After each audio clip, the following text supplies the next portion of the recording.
just want to make sure my face is on the re-edited version from now on. That's my only stipulation. Hey! To answer your question, Pete, there was a bit of a new intro. Yeah, we make things up here as we go along, as regards what we have, the content we have. I'll turn on my little light as well. There, let's go.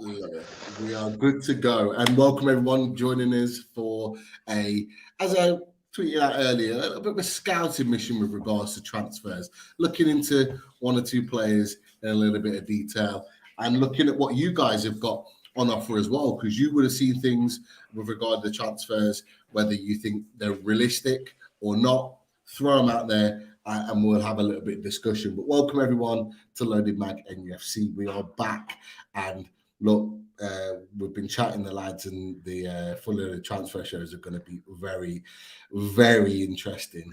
Some guests already lined up in the weeks to come. But for now, just a little taster of what we've got on offer. So welcome everyone in the chat. So many already. Welcome Maurice Kennedy, Geordie Toon for Life. We've got Sefton Mags. We've got Carl T, the winner of the TV in the house. How you doing, Carl?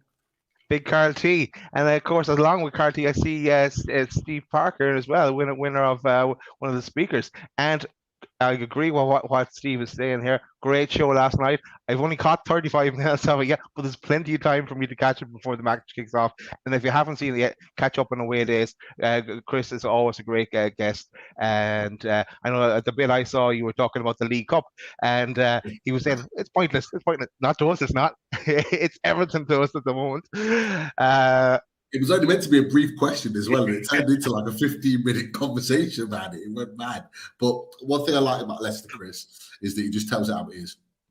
He's not afraid. He doesn't pull any punches. He just tells it as it is, and that's what I really like about him. So fair play. Great stuff. We've got so many others. We've got Supermod, Lisa's in the house. We've got Jimmy, good old Jimmy. Great to see you. In the chat, would I, as always, Chris Banks, great to have you, Andrew as well, amongst many others. I think Alan, I've just seen, has popped up on there too. So many in the chat already. And look, get your questions in for me and Daz, get your points and your players in, because we'll raise it as we're going along. And like I say, this is a little bit of a scouting mission, so to speak, with regards to certain players in the transfer. A bit, as you could even say, it's a bit of a selection box. So whatever you fancy yourself, because we'll pick out something nice and something that everyone won't like, but yeah, we'll hopefully, at the end of the day, it doesn't matter whether we like it or you like it. It's what Eddie Howe and the team likes, and what they want to add to in the January transfer window, and hopefully we get some additions to keep us entertained and to keep our run going in both cups and the league, and the march towards trying to get that top four and into Europe next season. 100%, Daz. Absolutely right. And look, there's the one thing I wanted to start from is that everyone's been talking about this. Everyone's been talking about, the World Cup. Obviously, it's been a fantastic World Cup, fantastic spectacle. But everyone's been saying, what players would you take from Newcastle? Not that we've necessarily been linked with them, but what players would you take from the World Cup now? Is there anyone out there, Daz, in your mind that you looked at the World Cup and thought, you know what, I'd really like him? I know there's maybe one or two, because I know you've mentioned them already. Yeah. Is there one that kind of stands out? From the World Cup, okay. I'm going to go somewhere different, and I can't pronounce his name. I probably don't even have a picture of him here, but Azadini Acuna. He's the Morocco number 8. He's 22. There he is. I did have him in the intro as well. Yeah, I really liked him. And he's only 22, playing for Angers. I can't even pronounce the club's name. He's a central midfielder, and I think he's someone that would be well within our range to pick up if we wanted to go after him. I guess I'm sure how Newcastle always will do the background checks, and hopefully everything checks out with them. He could be someone that they might look at, because the one that I am hearing, and I'm a bit disappointed about, it's not that doesn't look like it's going to happen now is Andre Santos. It looks like he's going to go to Chelsea. So that is a bit of a kicker for me because I really, really liked him. I thought he could be another Bruno. So if he does end up at Chelsea, which is looking like even if Fabrizio Romano is indicating it now, then looking at other options. And I'm going off on a sidetrack here now, Pete, because I know you asked me about the World Cup, but then I'm looking at maybe the likes of Maximo Perrone, who we're linked with as well, or talked about as another 19-year-old, but he's kind of defensive midfielder as well, same as Andre Santos. But to stick with your question around the World Cup, I like to look at him. Everyone likes the look of the Croatian centre back that I can't remember his name already. The guy that used to wear a mask, but he was. Oh yeah. He kind of played on the exact same position, exact same foot as Botman. So we kind of could we squeeze him in? But I didn't think Messi made a mess of him then in that semi final. But still, he had a great World Cup. But yeah, there's players like that kind of stuck out, you know. Then you'll have the usuals who would be out of our range for the time being, you know. But yeah, that's the guy. That's the guy, Steve. Cheers. But look, let's touch on the player that we just mentioned initially. Unahi is I kind of pronounced it, whether it's right or wrong, I'm not too sure. I actually didn't realise he was linked with us, but it says on here that there is a potential blow that Newcastle were looking at him along with Leicester, and there's now interest from the likes of Napoli and Inter that's joined the race. Whether we believe that story or not, it remains to be seen. But look, I just obviously want to touch on him for a second because extremely tricky player, very, very technically gifted, always wanted the ball, always looking for that passing to create that little bit of moment. And you know, when you look into him a little bit in a little bit of detail, and I'll try and see if I can share a screen in a second. When you look at him in a little bit of detail, you see. I mean, you might be able to see it on the screen now. Where his sort of sofa score details, and you can look at his attributes. You know, very technical, very attacking, and creative minded. You can see it on there. 22 years old. You know, like you just said, he comes from the French league, Angers, who actually are at the bottom of Liga. Like they're having a torrid season. And so, you know, although you look at his performances in Morocco, you think, wow, that's amazing. I don't know about you, but I think in my mind, I'm thinking, well, okay, why is he not pulling up trees for Angers in Liga? Why is he not tearing it up? And maybe he just needs that next step. Maybe he just needs that move to a bigger club to be able to showcase his abilities. A little bit like Riyad Mahrez for Leicester, which is why Leicester are probably interested. Riyad Mahrez came from Pittsburgh in League 2, I think it was, and then all of a sudden he tears it up in the Premier League. So it could well be the same. You know, he's predominantly that centre midfielder. Strength is long balls, no weaknesses at this particular time. I don't really see any weaknesses to his game, if I'm honest with you, from what I saw personally. But yeah, you just kind of get a little bit of a flavour of what the lad is capable of. And look, we'll kind of look into a little bit more detail with him as we kind of go along.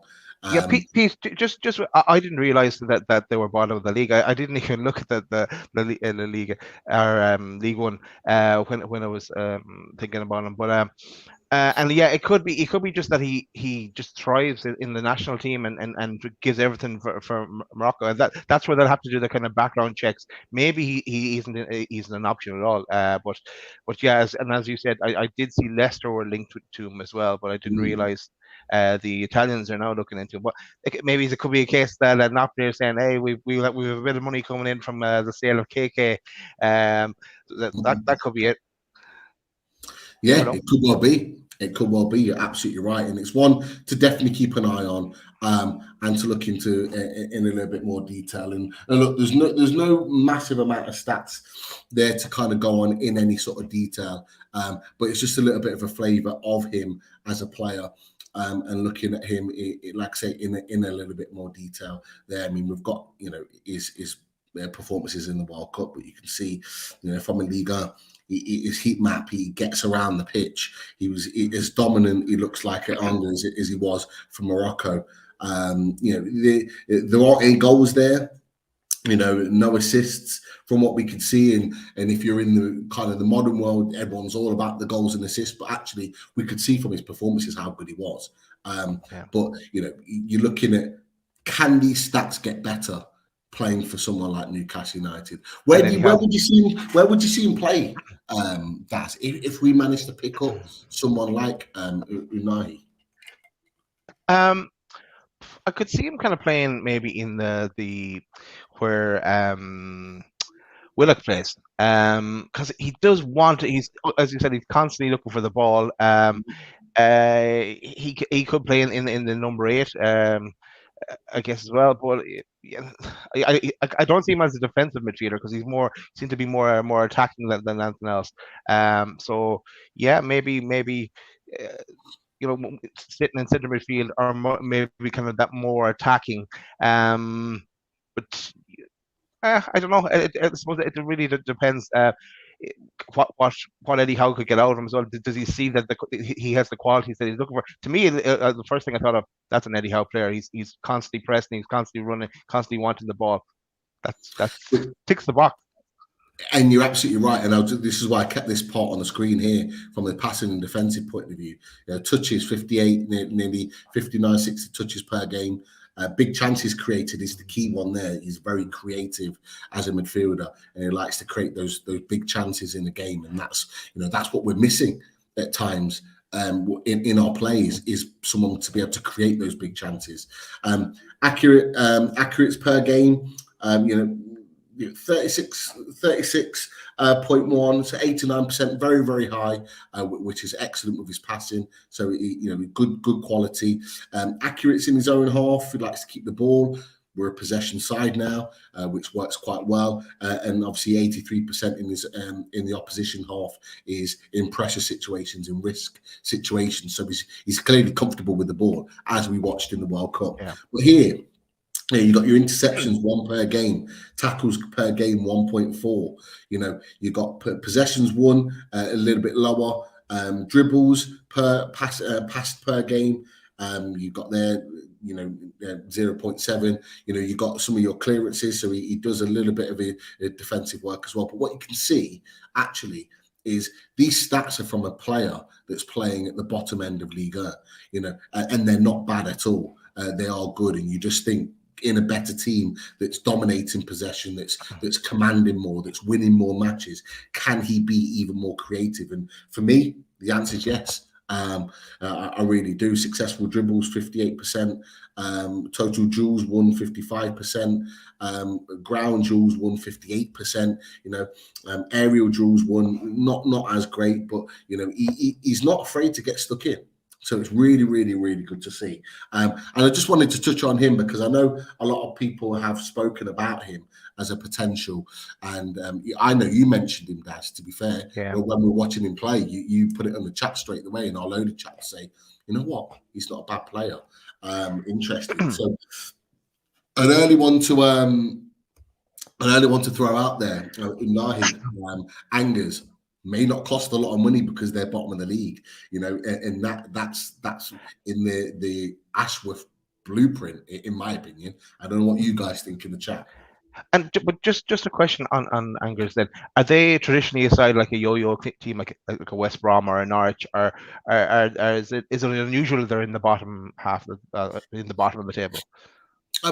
They are a team that are normally languishing in and around the bottom half of the table. I'm not saying they're down their relegation every week. I mean, to be fair, we could put that to Lee when he comes on, and he'll be back in the new year. And I saw him yesterday, and we had a little bit of a chat about 1 or 2, and his name did pop up. So we can put those questions to him when he comes on in the new year, and he's looking forward to coming in there and joining us again. But I mean, for me, I've always seen them in that bottom half of the table, not necessarily always relegation, but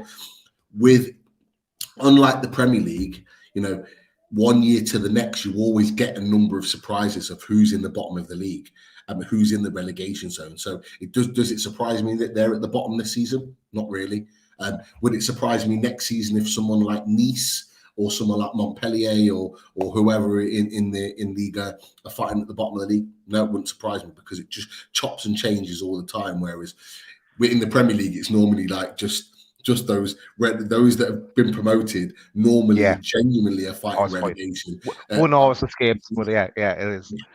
So that's kind of the big difference. But again, Unahi, one to watch, keep an eye on. I think he'll move in January. Whether it's to us or not is another thing, but I do think he will move. While his stock is high, I don't know what their financial situation is, but now's the time for them to sell him. They'll never get a better price, I imagine, from him, unless he really continues to shine or starts to shine in League One, because it hasn't really happened for them so far. No, I agree. It definitely hasn't happened so far, and there's definitely a lot more to come from him. That's for sure. Now, I don't know if there's been any questions, any pointers in the chat as yet. 2 players. There's one here from Chris, UK Essex. Get me Kone or Prone for a defensive midfielder, Sosa as a left back, Thuram in the left wing striker, and if they really want to splash out, Matters or Enzo Fernandez. I say Enzo Fernandez's price is sky high for a versatile midfielder, and we'll 100% secure top for the season. Well, we'd all love to see that. I tell you what, I think you might as well just send Chris from Essex. You might as well just send your list to Dan Ashworth, because that would not be a bad list at all of players available. So we'll definitely keep an eye out on that one, and hopefully some of that comes to fruition, that's for sure. But look, you've got a couple of players there that we might even touch on in a second. But Daz, is there something else that popped up? No, it's, as you pointed, Steve pointed out the name of the film. I don't think we're going to have a chance of getting this guy in. He's stock as well risen now. I can't see us getting the Croatian lad. What's your thoughts there, Pete? Would I want him? Yes. 110%. I would want this guy. He is a super talented young centre back, and you know what? For me, a lot of people have talked about, Messi destroyed him, blah blah blah blah blah. For me, one moment does not define a player. For me, there have been players going down the years, whether it was Ronaldinho, whether it was Cristiano Ronaldo, whether it was Brazilian Ronaldo, whether it was Messi, whether it was whoever, has been destroyed by a certain player, but it's never really defined them. And for me, it won't define Gvardiol at all. 20 years old, he's got the best part of his career left ahead of him, but you cannot deny the boy. For me, if he's not in team of the World Cup team of the tournament, and I'm sure he was, that would be an absolute disgrace, because the boy is super talented. But you raised the question, Daz, and you're absolutely right. Is that he's a left-sided centre back? He's a preferred left-sided centre back. So therein lies the problem, because we've got Sven Botman at the moment, and we know that Eddie Howe doesn't like to play left-sided on the right-hand side or vice versa. He likes that balance. Rafa Benitez was exactly the same.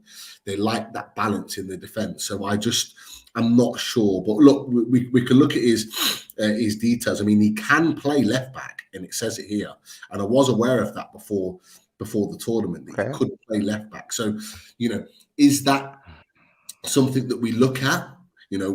Borna Souza has just been mentioned, and we can talk about him in a second. But if we're looking for a left back, do we go for him, who could play left back and can do that role very, very well? Is that an option? What do you think, Des? Yeah, so like you're thinking there, the long-term successor to Dan Burn, who is now effectively our left back, and doing a great job. And it suits the tactic we have been playing, getting Trippier up forward and reverting to kind of a back three when he does. But yeah, if we can get them,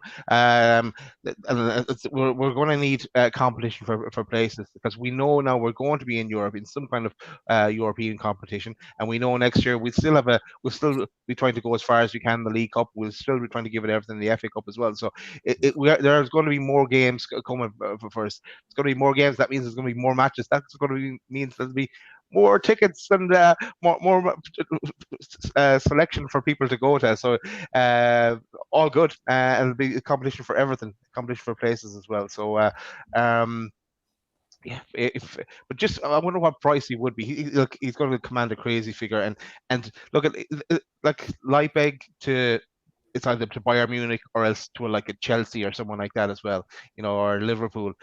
So we're going to be competing with big clubs to try to get his signature, I'd say, and there's probably even a Real Madrid or someone looking at him as well. So Chelsea have been linked with him heavily. Bayern Munich have took a look. You've got the likes of Real Madrid, as you just said.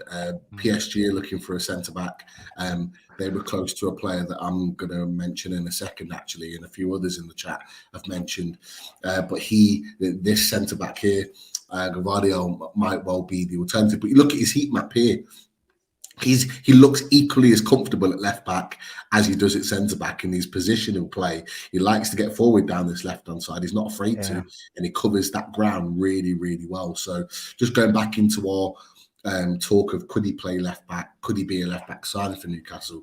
I think that kind of answers your question there, and he could do it effectively and very, very well. Good in the air. Really good in the box in attacking areas and defensively.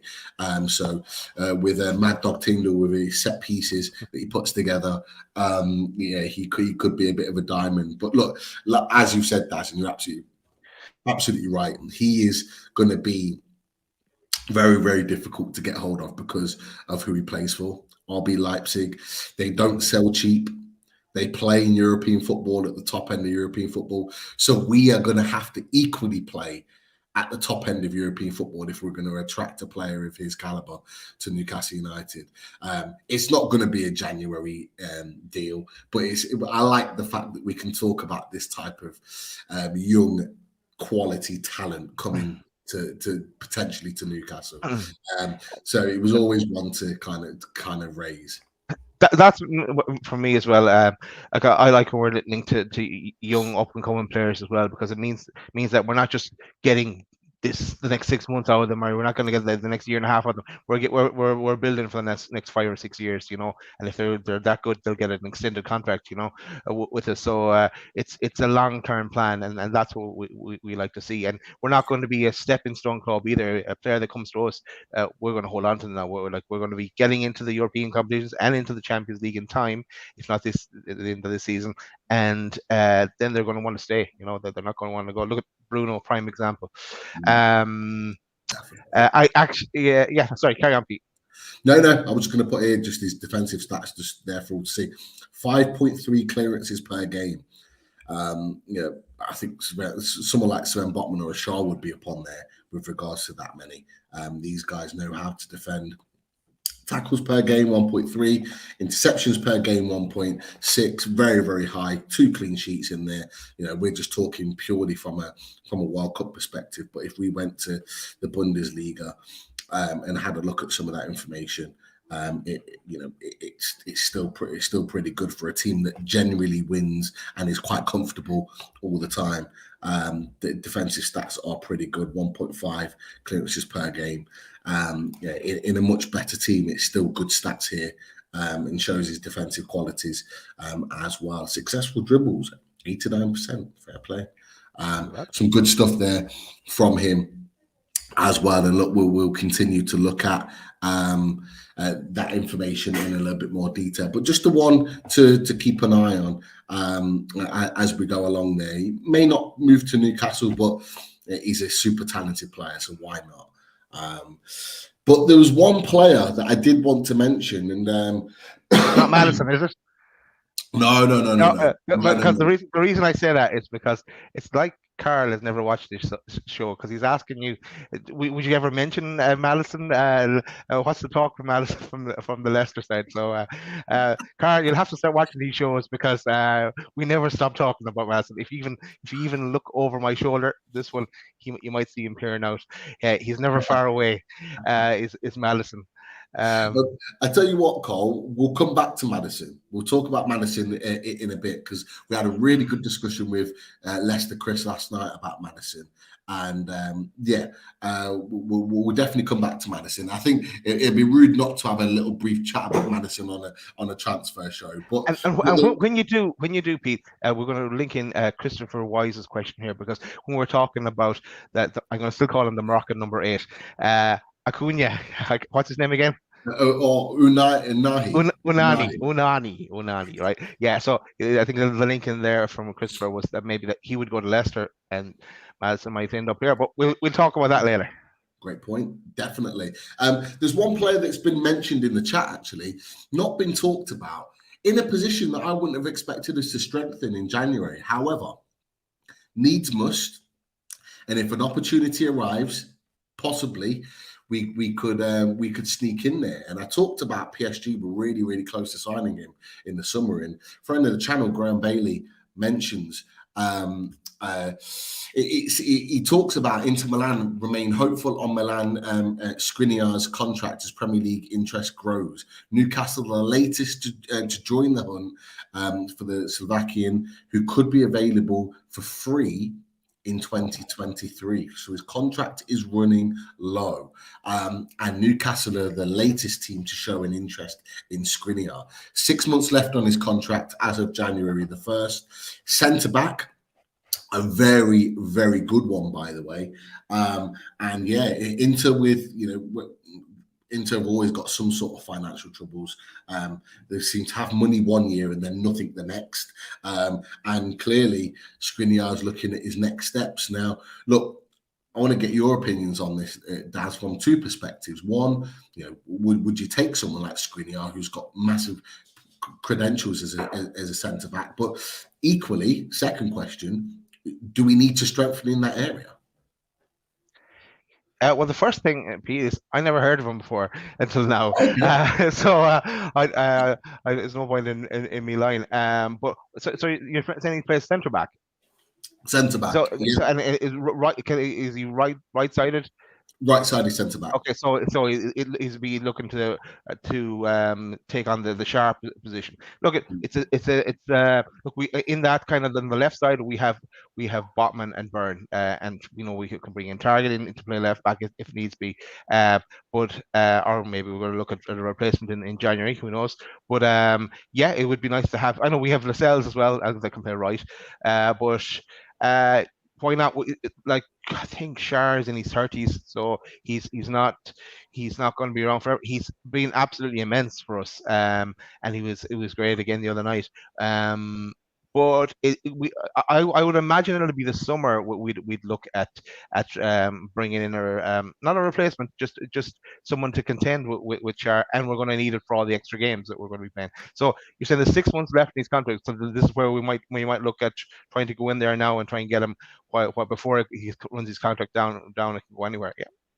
Makes sense. I'm sure it's something that Daniel Ashworth is monitoring, so it does add up. That's what I'm trying to say. Yeah, definitely. It's you know what? It's a really interesting one. In that, I want to get people in the chat's opinions on this. Is that we look at our defensive unit at the moment, and we look at Botman and Schär, and they are our partnership. They are fantastic, and they've been so good this season. However, we know equally that Dan Ashworth and Eddie Howe are both progressive in their roles, and that they want to keep evolving and keep building. Now, if we want to keep evolving and keep building, do we keep a 31-year-old Schär in our first team, our starting 11 for the next 2-3 years until he's 34, 35, or do we look to move on and progress and build? Now, for me, I think the natural progression is that our next centre-back will be a right-sided centre-back, and it will be to come in to replace, not replace Schär, replace Schär, and effectively move Schär down the pecking order to where Lascelles is right now. Yeah, because Lascelles he's the backup, isn't he, Daz? He's the backup to Schär at this moment in time.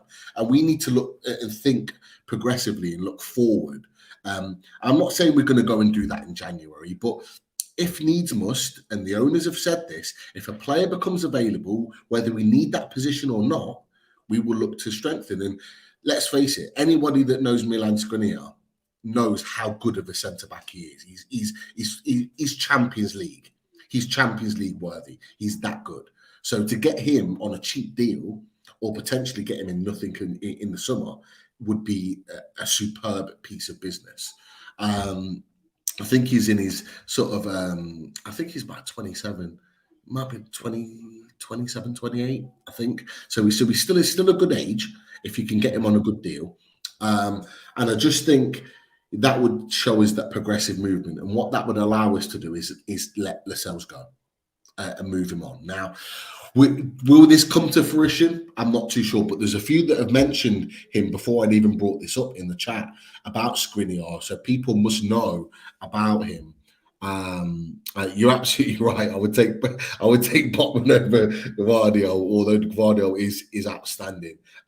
Botman's already proven his credentials at Newcastle. But Skriniar, talking about the other side of the centre-back pairing, would be a good piece of business. That is for sure. So if anyone, and then there'll be a lot of people out there that won't know about Skriniar anyway. So like me. Honestly, keep an eye out, take a look. He'll move somewhere at some point. He'll leave Inter Milan, but it's worth keeping an eye on where he moves next. Because he is a top centre-back. And it was Inter Milan that rejected, I think they rejected something like a 50 million bid from PSG in the summer. PSG really went all out for him, and they did not want to let him go, although he wanted to go to PSG. So, let's see what happens there. If Gvardiol becomes available, PSG take him, might leave Skriniar available for somebody else, maybe one or two others. But let's see. Let's see how that unfolds there. But so many points raised in the chat, Daz, highlighting. I'm just going to pick one here out because there's some great scouting going on in the chat, and I think I did see something of this. It's one from Rich here. I know we're not linked with him, but have you heard about the 14-year-old wonderkid called Francesco Camarada at AC Milan? He scored 485 goals in just 89 games for the youth team. I saw something on was it Twitter or Facebook or something like that, but that is pretty impressive. They're not going to want to let him go. They'll have him nailed down, I'm sure. But it's one to keep an eye on for the future.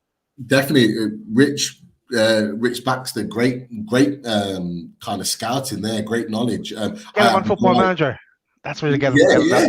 Worth having a look. He might, I would imagine with that goal record, he'd be on it. But I didn't know about Camarada at all. I don't know who he is. This is the first time I'm hearing of him. But look, if he's got that sort of record, he'll be like an Endrick, who's just agreed to move to Real Madrid. He's 15? I don't think he can move until he's 17 or 18. So Camarada would be exactly the same, but I imagine everyone will be keeping an eye on him if that's the case. But didn't know about him. I'm sure everyone in the Newcastle fan base now that watches Loaded will be keeping an eye on his progression and seeing how he comes forward. But really, really interesting one, that one. That is for sure. There's a couple of questions I'll throw out there. William Smith, sorry Daz, 1 second. William Smith has just made a point. He said with Juventus and their troubles, going for centre-back Gelson Bremer to partner with Botman in the summer. Bremer was in the Brazilian squad that went to the World Cup, and I think he played in one of the games as well. We had him on the Full Loaded Transfer Show. Summer or I think it was summer. Both. I think it was both. Yeah, I think he was linked with us in both, or certainly available in both. Tentatively in January, but more so in the summer, with all the talk about Botman, because I think there was a discussion that if Botman went to us, Bremer might go to AC Milan, or vice versa. If they got Botman, then we'd get Bremer. But good centre back, and if nobody's aware, Juventus are in the mud right now. They are looking at hefty fines, maybe even getting thrown out of the league, depending on how this investigation goes. So a lot of their top players could well become available because they're going to need to, move on, because they're not going to stay at a team that could potentially go to Serie B. And equally, they might not be able to afford those players. We briefly talked about that before, but Bremer would be another good option. There'd be many more for Juventus for sure. just two things just come into my head when I see a comment here. One is when we had Sean Casey on, he did kind of highlight what we were saying there, that when whatever about January, the summer is the time we've a lot of players that are coming into they're in their kind of 30s and coming towards they need to be moved on, and so there's going to be a bit of a, you imagine there'd be some kind of a bit of an overhaul, because we're going to need a bigger squad, and we're going to need that squad that we can have options like and throw them in, not having mascots. How you doing with Richie? But like we need players that can play. There's no point in having a squad place and not using them.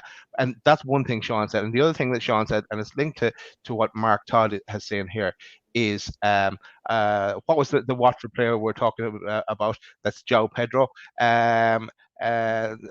What's he playing?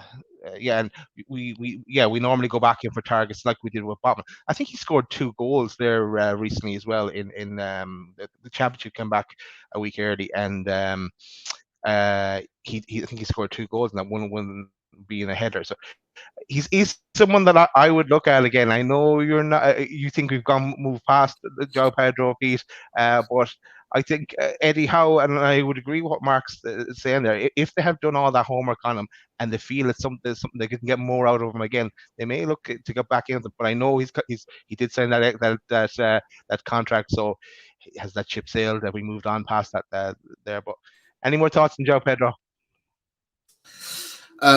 Not for me, Des. Not for me. I don't see João Pedro coming to Newcastle. I just don't.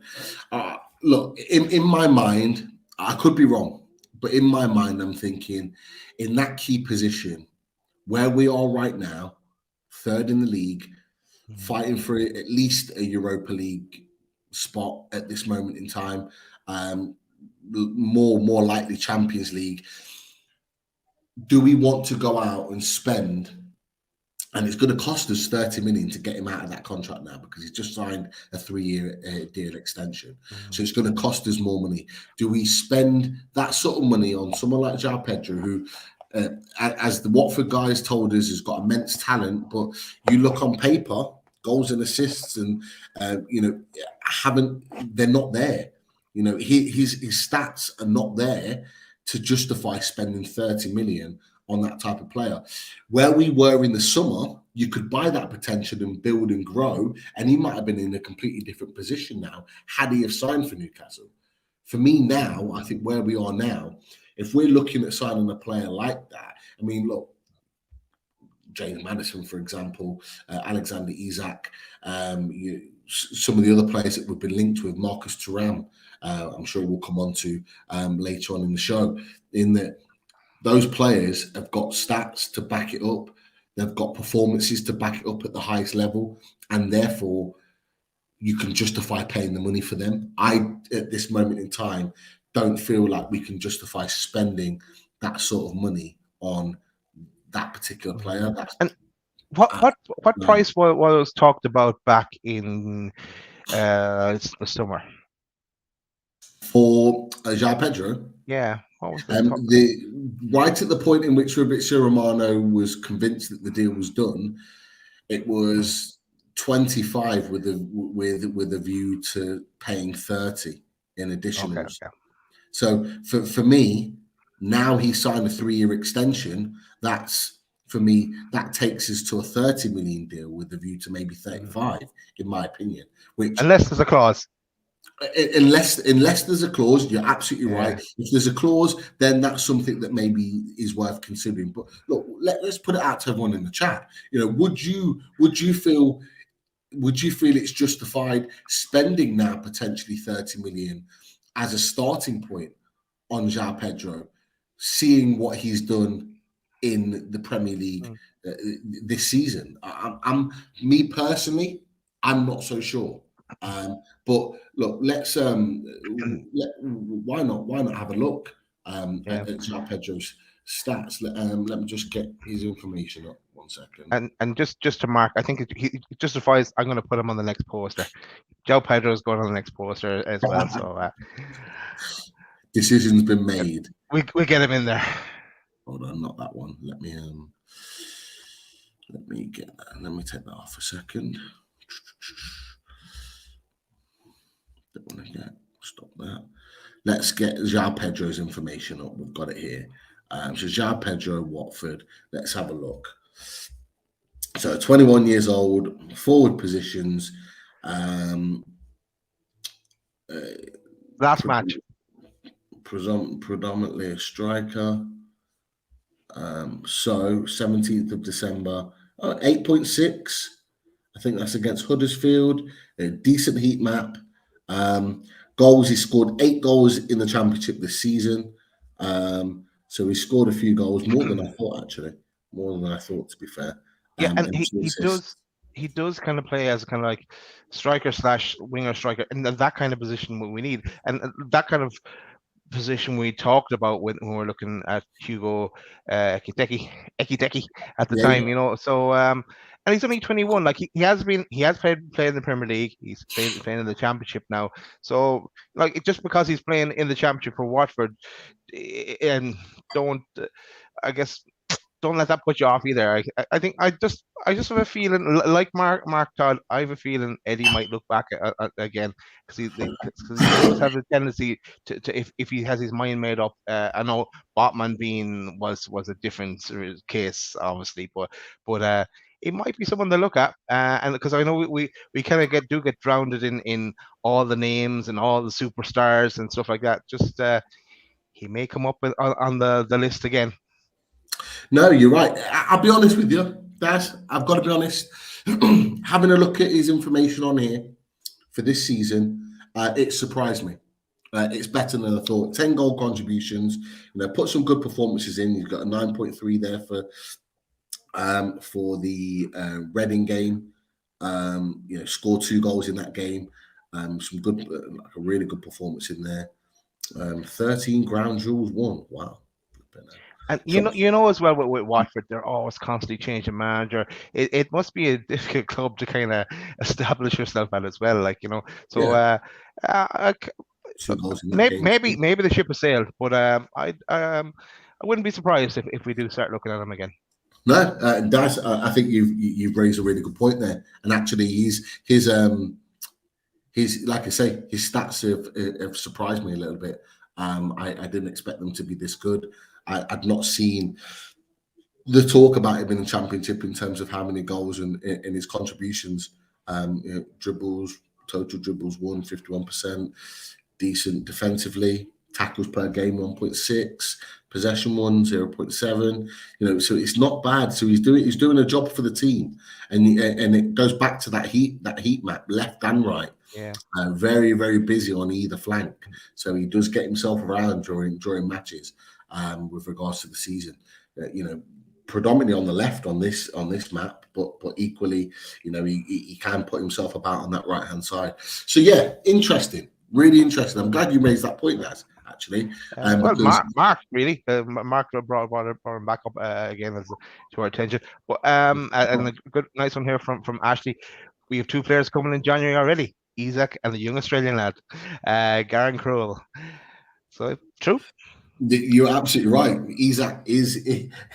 I'm sick of saying it after the Alan Pardew years, but he is like a new signing. He genuinely is, because we haven't we haven't seen anything of him. He's only played 3 games, but yet he has got so much to give, and is a 58 million pound striker. We need to benefit from that. And we will. There is no doubt about it. He will score goals for us from this season, and I'll stick my neck out and say that I still think Alexander Isak can get double figures this season, and I think he will. It's only 8 goals away, but he can do it. That is for sure. Get him back on the pitch first. Yeah, he might be. He'll be back soon. He'll be back soon. Yeah. Beginning of the year, if not before. At beginning of the year, he'll be back. And January, February is a busy month for us. Lots of football. So he'll be welcomed back, because he'll be an important addition to the squad to bring on initially and have that impact in the team. So is like a new signing, but we always like new signings to come in when they're holding the shirt, and we are loaded, get to laud them and talk about them with such positivity. And that brings me nicely, Daz, unless you've got any other questions. No, and I was just interested in this one because I've never heard the name. But does Mike Ashley actually own Coventry now? I know he owns the stadium, but is he fighting with them and trying to get the club for as little as he can in a Mike Ashley fashion? But I see the James is talking about a Coventry striker here. Would be. An upgrade on Wood. You had me at that. You had me at that upgrade on Wood. And he's 24, developing into potentially top player. Don't know an awful lot about him, to tell you the truth, James. No, I don't know the striker at all. I got to be honest with you. But look, if he's not on 100 grand a week, then, I think it could be a good one. But yeah. Would I there with the dead wood comment just there nicely put in. But yeah, Steve Parker said that those numbers are from the Championship. You are right, but I'm actually surprised by those numbers of João Pedro. I thought they're better than what I expected, Steve, to be fair. So although you're right, it is from the Championship, it has pleasantly surprised me because 10 goal contributions already this season in the Championship. There's potential for more.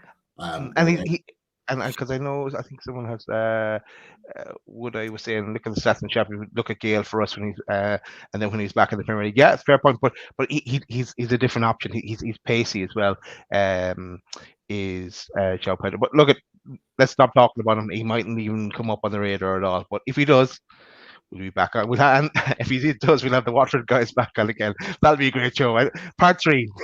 Part 4 probably. I don't know how many times we had them back on for the João Pedro, but look, they loved it and they loved being part of the channel. So no doubt they'll be on and wanting to discuss it a little bit more. But we're talking about João Pedro. We're talking about those players that play just off the side of the striker. Who else could we be linked with? And there's one player that Newcastle would be very happy that we got, providing that we got him through the door. Certainly one player for sure, and it's Alan St-Maximin. And Dom Sker put a story out, and he put Alan St-Maximin admitted he hopes Newcastle can sign incredible Marcus Thuram this January. The France forward is out of contract at Borussia Mönchengladbach in the summer. Good friends with Marcus Thuram is Alan St-Maximin, and if you'd have seen France over the World Cup and his performances coming off the bench, he was tremendous. And Alan St-Maximin showed his love for Marcus Thuram on Instagram on many occasions. And Ekram Konor, whether you believe Ekram Konor as a journalist or not, and his information he's put out there, in addition to this, that Newcastle are preparing an opening bid for French striker Marcus Thuram in January. And to add to that, and I haven't got the picture here, but Chris, our own Chris Hall, put it in our loaded chat the other day that Bild, who are very well respected in Germany, have talked also about us looking at potentially wrapping up a deal for Marcus Thuram from Mönchengladbach. It's very, very clear that Marcus Thuram wants to leave Mönchengladbach in January. He wants out. So whether it's Newcastle or not is another thing. But Marcus Thuram, did you watch much of him in the World Cup, Daz? What are your thoughts with regards to him potentially coming in as one of those attackers off the left or the right for Newcastle? I watched a small bit of him in the World Cup, Pete. He was kind of coming on as a sub a bit. I know he got more time in the World Cup final, and he did well when he came on. He didn't get called up when the France had a good few injuries right at the start of the World Cup, or just right before. I think he got called up then to the squad. But look, I haven't seen him play for his club at all. But look, he looks good, and I know yourself and Richie were raving about him. I think even last summer, you were talking about him then as well. So look, if he's getting into the French squad, he's good. So yeah, and if Eddie wants him and thinks he can do a job for us, bring it on. What age is he again? He's still quite young. I think, if I'm right in thinking, he's like 22, 23. In fact, I've got it up on here. Why am I guessing? No, he's actually a little bit older. He's 25. But I knew he was at a relatively young age, which is why he's good friends with St. Maximin. I think they came up together because they're a similar age through the French network. So we have brought in one of ASM's friends before in the past. Remember, the guy we got in for a while, and that didn't really work out. But yeah, why not? This is a different prospect, obviously. Give him a go. Definitely. And look, let's have a little bit of a look at some of his credentials in a little bit more detail. So again, 25 years old. He's a forward. You can look at his attacking attributes, very, very strong. And that's as of December. He's got on there his penalty shot map. He's got a good shot on him, very strong, powerful shot on him. Only signed for 9 million euros from Guingamp, from Mönchengladbach a few years ago. So he's still still yet to find that big move to another club that's really going to project him on. And I think he's ready for that now. And I think that's why there's such an insistence on him wanting to move in this January window, because he's had a good season. If you look at that, very central for a player that plays on the left or right. He is very central as a striker. He likes to play down that middle. So that's a really interesting heat map that's been brought up there. But the key to that this season, again, at Mönchengladbach, 10 goals. Okay, scored 10 goals this season and 3 assists, 13 goal contributions already for Mönchengladbach, which got him into the World Cup squad. That is very, very good return already this season. We're loving Miguel Almiron, for example, that scored 8 goals this season. But Marcus Thuram, 13 goal contributions, expected goals 9.46, so very much in and around what he was expected to achieve from that. Your shots per game 3.7, so you guaranteed to get him in a position to get shots on goal. He just looks a very, very good player. Equally, left-footed goals 5, right-footed goals 5. Okay, in all competitions, so competent on both feet, and obviously he's got his three assists as well off the back of that. So looks the player, but the key to it is that 6 months on his contract. How much do you think he could potentially go for? To be fair, with Mönchengladbach, it's hard to guess that. But what would you be willing to pay someone that's got 6 months left on their contract in January? I think we could sign him on a free from Germany. I have no idea why that's in my head, Pete. Everyone else will know very soon. They'll know very soon. But yeah, I like, if he's only got 6 months left, they're signing for 9 million. He's after playing in the World Cup. They're going to try and milk it for his, and he's not going to sign another contract. But that they're going to risk losing him for nothing. There'll be a few clubs in from, I don't know, a price. That would be a battle. It'll go highest bidder there. But yeah, that's something that Dan Ashford would be all over as well. And he would have known, he'd be well before the World Cup. He would have been on that if that's someone they were looking at and monitoring. And I'm sure they were, because you guys had mentioned it. So there's would be on that on the radar. So like this one from what are you there? This one, does Thuram come with bandages? Like ASM, I guess, and he didn't mean baggage, but yeah, like that one. But what do you think? What would you pay for him? Surely they'll get decent offers. I think we could get him on a deal for around 15 to 20 million, personally, in January. If we said 6 months to go, you're going to lose him for nothing. Here's 15 million with a view to 20, or 20 million straight out. I think we could get a deal done for that, because the quality, outstanding deal. But and that's me being favourable to Mönchengladbach. Yeah. Because let's face it, 13 goal contributions this season, they're not going to want to let him go easily. Then No, and where, and again, you might know this. Where are they in the league? Are they in a case that they're hovering in the lower echelons of the league, and they need to hold on to them to maintain their league status. But again, it's not like the Premier League. You're not going to be losing as much as the drop from the Premier League to the Championship, I'm sure. But still, if it's a case of 10, 15 million, they might decide to hold on to them if we can keep them up. no, that's true. They are 8th in. All them, Yeah, they could afford to. I'm just add it back up there. Currently 8th in the Bundesliga. So that's where they are. So they're comfortable. They're just, they're just below 3 points behind Dortmund in that sort of Europa League. I think that's Europa Conference actually position there in 6th.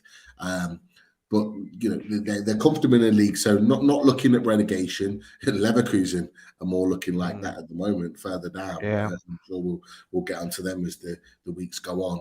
But not looking at getting relegated, but they're in a comfortable position where they could maybe reinvest. That's what they should do.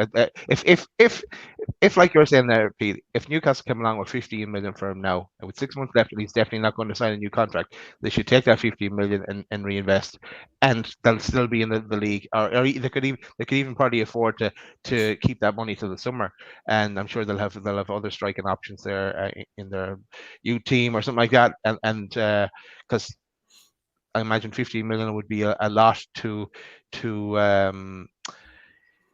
them, really, I suppose. So they'll have to take an offer. Yeah, you're absolutely right. And the fact that Marcus Thuram is pushing, and that's the key, because he's pushing for the move, he's desperate to get out of Mönchengladbach because he knows at 25 years old, his next move is going to be the big one in his career. And let's not forget Lilian Thuram, the legend, the French legend, who's his dad, who lifted a World Cup for France. He'll be in his ear saying, hold on a second, like, you've got a potential here to maximize your career and move right now. People are loving what you've done coming off the bench for France and really see what your worth is. Now's your time to maximize it. A little bit, like Unai, that we talked about earlier on, had a great World Cup, bottom of the league in Liga for Angers. Great time to maximize your move and maximize your career. Marcus Thuram's in the exact same situation.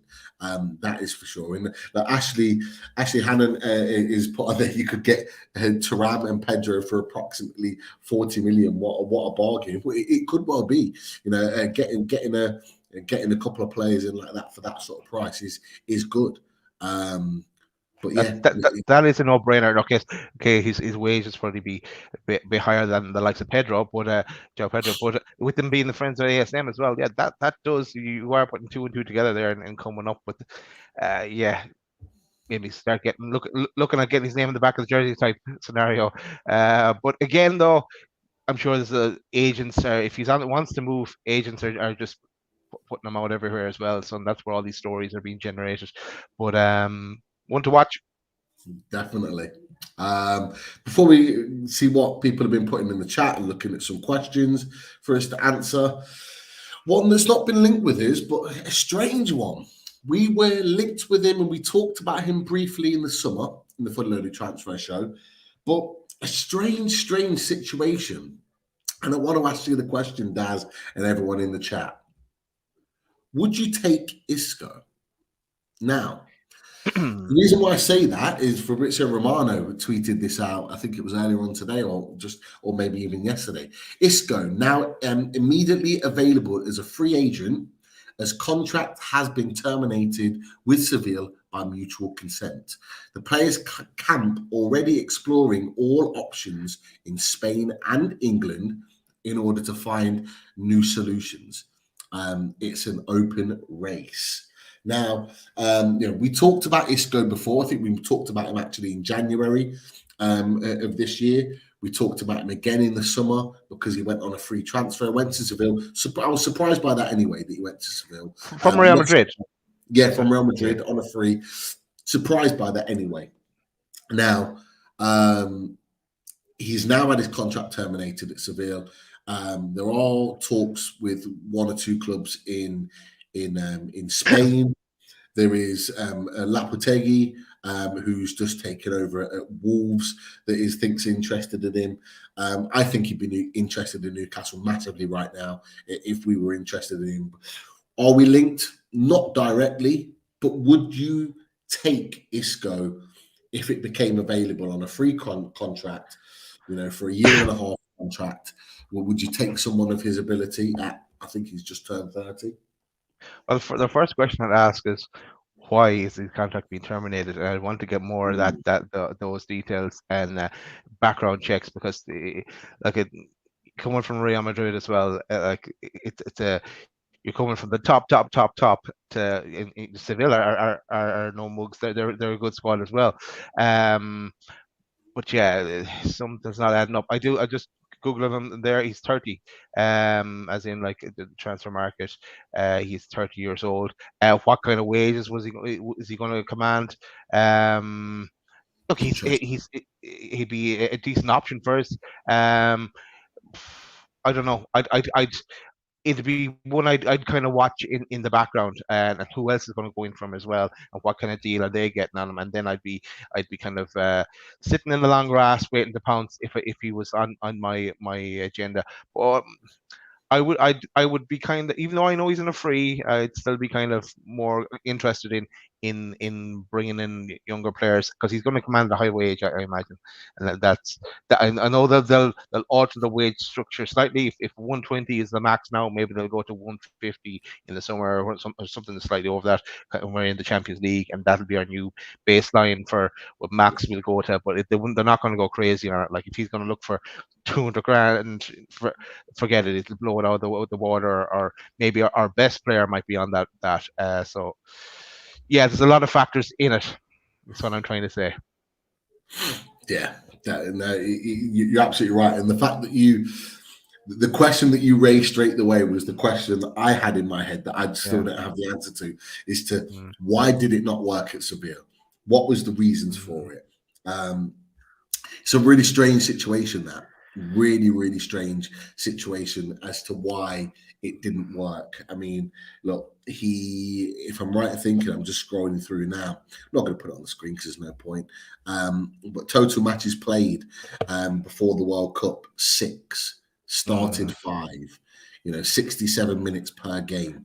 Didn't play a lot of football. But I'm just looking at the fact that we dominate possession, the fact that we need someone creative was the reason why I kind of put him forward, and the fact that he's on a free, it's an easy deal to do, as to why maybe that could be a deal to go for. But interesting one. Look at players coming from Real Madrid or via Real Madrid that come to us. The likes of Michael Owen. No thanks. They've been at the top of the game. I want someone hungry and going to give it absolutely everything. Like the players we have today, all of them. I'm going to say all of them. At least they do give everything. We don't want someone in there that's going to alter that in some way. That's worse than signing no one. We want to sign the right player, and they're not stupid. They're going to do that's what they're going to do, and that's what they have been doing so far. They're not going to change that. So we don't have to worry if he's not a fit. He won't come in. If he is, they'll look at him and then see if he's the right option for us. No, definitely. And one of our super mods, Lisa, is put on in the chat as well. I don't think terminating the contract is a good sign. And she's also mentioned there in another comment, something's underlying, which you've mentioned as well, Daz. And I think you're both absolutely right. So definitely one to keep an eye on to see where his move goes. Probably not to Newcastle, but it was just one to bring up because it was just such a strange situation that a player with such immense talent is not in a position where he's at a club at 30 years old. 30 years old, you look at players now playing until they're 34, 35, 36, and you think he's got 4 or 5 years left in the game, but just can't seem to hold down a club right now. It's just a real strange situation to be in. The other one then, Pete, is and I saw his name being linked to us again, is Asensio. He's talk of him being on the potentially being on the move, because he was talking about in the summer as well, but I don't know. Don't know what to make of it really. When it comes to, for me personally, And look, you brought him up. It's a great one to talk about. Marco Asensio, a supremely talented young player. He had the world at his feet at 20, 21 years old when he was playing in that team with Cristiano Ronaldo, Bale, Benzema, and they're winning Champions Leagues three in a row. And you just think to yourself, even now, he's still not a regular starter. He's like 25. He's still not a regular starter in the Real Madrid team. You're thinking at some point you should go and be the main man at a team, and he's still not at Real Madrid. And there's almost like a comfortability there at Real Madrid because they're still winning trophies, and he's playing a bit part, and he'll put the medal on at the end, and he'll still feel part of the team that he's just staying there. But there's no sense of ownership there that he's actually winning it himself, and he's got the ability to do that. So it's a real weird situation with Asensio. I think he needs to move. I know we were tentatively linked with him in the summer window, but he's one of them that will probably be 28, 29 and still at Real Madrid, unfortunately for him. He might win trophies, but he won't have won a trophy, if that makes sense. He won't have personally done the business to win a trophy, but he'll have the medal to prove that he's got it. Like, it's such a strange situation. I imagine I'm going to throw a couple of more names at you because this is like turning into an Eddie Howe, Dan Ashford sitting down, looking through the names, who's who in the world of football. So we'll throw a few more names and we'll see can we rule them in or rule them out. But Michael Polymer comes up with looking to Spain. I'd be scouting Yeremy Pino, Nico Williams, and Ansu Fati. Now, first of all, I don't know anything about Pino. I know Nico Williams. I thought he looked really good when we played them in the friendly at the start of the season. And Ansu Fati, I don't think we'll get him. He's the Barca mainstay. Himself and Pedri they kind of building their future around him. So he wasn't on your list, was he? He was a player that I was going to bring up to say keep an eye on him. He's not linked with us at all. Frustratingly for me, look, Daz, you're absolutely right. Ansu Fati, there was no way we're getting him. He is Barcelona. He'll be one of them that will stay his whole career. There's no way. But you're absolutely right, Michael. He's a super talent. However, and I've signed him on my mobile football manager for two years ago. I used to sign Fatty. Enter Newcastle. But carry on. You can always get him on a sneaky loan, Daz. You can always get him on a sneaky loan, Ansu Fati. This young player now, you might look at the stats in terms of goals and assists. You might not think, there's nothing to him, but he is an exciting young player for Villarreal. Plays on the right side of midfield. It says as a standard right midfielder, but he can play in that attacking role as well. Very good player. Only 20 years old, so he's still got the world at his feet. Technically, good from an attacking point of view. Likes to drive forward. He is one certainly to keep an eye on. And as you can see from his heat map, he's not a traditional right winger like the old classic, as you can see there. He likes to get forward on that right-hand side and, doesn't shirk his defensive abilities as well, as you can see on his heat map there. But he's scored a goal this season. He's not smashing it in terms of those stats that everyone wants to see, but he's just an exciting young player. And if we're looking at exciting young players, he would definitely be in someone like Dan Ashworth's thinking with regards to his abilities. One just to keep an eye on. I'm really glad that you mentioned him, Michael. Expected goals per game, one goal. He scored a goal this season in where he needs to be. Played 13 games, 9 starts. He's getting plenty of minutes for the age that he's at. Just someone to keep an eye on. Nothing more, nothing less. But he's a supremely talented player. In a year's time, I wouldn't be surprised if we're talking about a player like Pino that we're genuinely linked with and actually looking to sign, but maybe not right now. For me, I think he probably needs to stay at Villarreal, play regular football for them, build his ability, and really kind of get his footing in playing top level football, and then someone comes in and brings him forward. Hopefully it'll be someone like Newcastle, but let's wait and see. But I'm really glad that you brought him up because he is a top player. Ansu Fati as well. Nico Williams, know a little bit about good player. But yeah, again, some really good players that have been brought up tonight from people in the chat, and keep them flowing because who knows when January kicks in, these players might become genuine targets for Newcastle. We just don't know, which is why tonight is all about the scouting mission, is looking at all the players that are available that we could potentially sign. And Michael, if we're ever linked to Pino in the future, pipe up and tell us, remind us that you were the first to mention them. You can say, like I said. But you'll have to pay Sean Casey. That's the only thing. €5. He looks for €5 every time he uses, like I said. But yeah, no, interesting. Keep them coming. Keep them coming. And straight away, Steve Parker has won. Sorry, Pete, we're getting to none of yours. Couple of good ones at Celtic. Never heard of this guy. You're a mute, Pete. Pete, we can't hear you. Sorry, I had it on mute. I was coughing and I didn't put the mute back on or take it back off. But I apologise in advance, Steve. I don't watch a lot of Scottish football. No. I really don't. If anyone watched away days last night, Leicester Chris was hammering Scottish football really badly. So yeah, if you're a fan of Scottish football, maybe don't watch that little section with Leicester Chris that was hammering Scottish football. I don't personally watch it a lot, so that player in Martin does.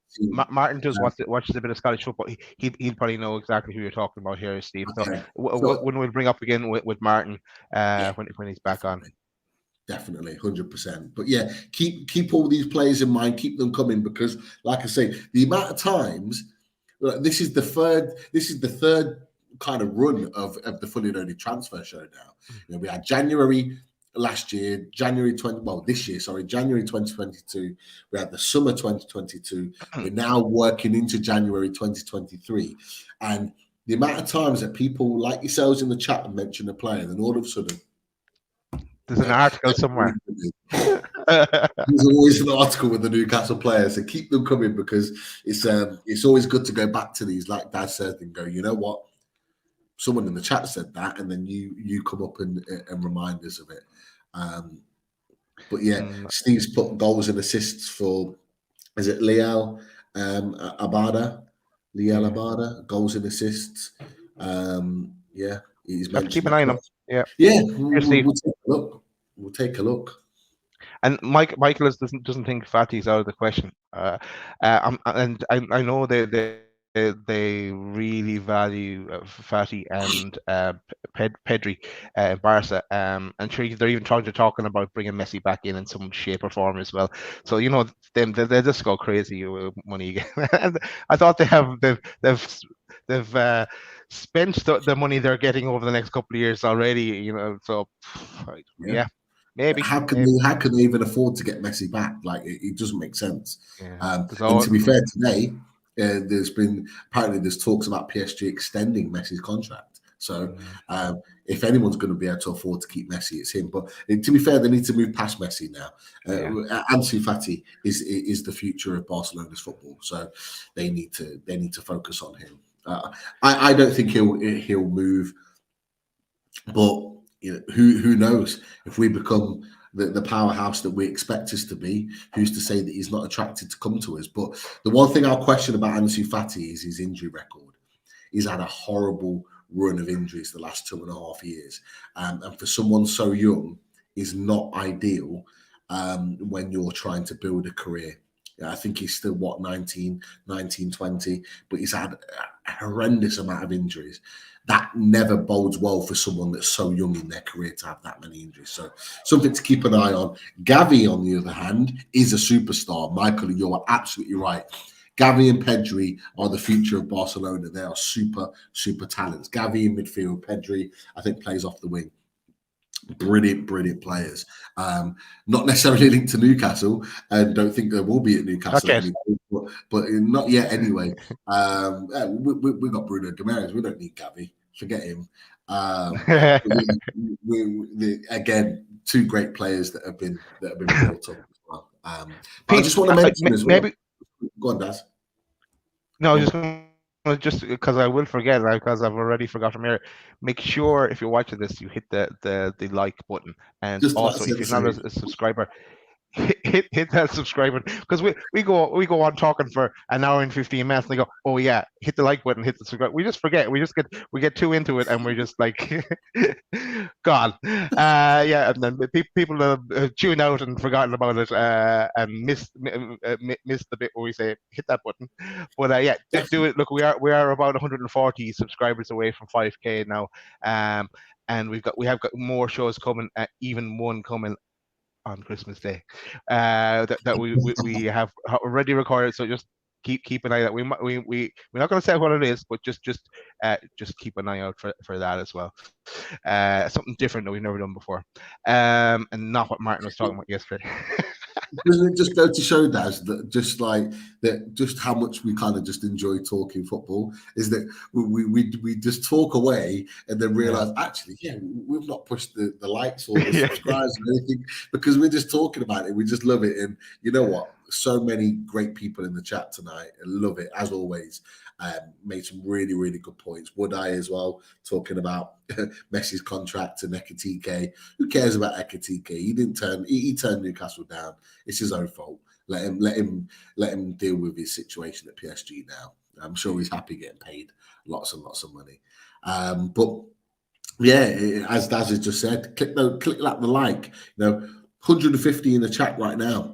Click that like, everybody that's in there right now. Click that like, and if you're not subscribed, if you're new to the channel, just tuned in, we're under 140 away. It'd be amazing to get to 5K. Either before Christmas or the New Year, or into January. It'd be amazing. I think it'd be really nice and fitting for us as a channel to get 5K around that time, because we try our best to do the best content possible for everyone that supports Loaded Mag NUFC. So click that sub and join the Loaded family. That is for sure. Right, Daz, I've not asked you actually. Not since right at the beginning. Are there any players that you came with tonight, or you were thinking about? I know you mentioned Unahi initially when we first started the show, but is there any other players that you wanted to maybe discuss in a little bit of detail? Just there's one I tend to bring up on every so often, and it's the one that we were linked with, and you know where I'm going. It's KK. I think I mentioned him first on the 25th of October, and then I know there was an article written about him there as well. But the Georgian international Napoli, he's number 27. He's the left winger. He's 21 years old. Graham Bailey wrote about him as well. I think it was Martin Hanley that wrote about him as well. But that figure of they laughed off the 50. I knew they would, because we had months ago, Pete and myself were talking about him, and there was a Fabrizio Romano had the agent on, and they were talking about Napoli keeping them this year and into next year, and then looking to sell him, and they were going to look for 100 million for him. But I love that we are linked to him, but I really can't see him coming in January, because Napoli are doing so well. And but in the summer it might be something we could look at.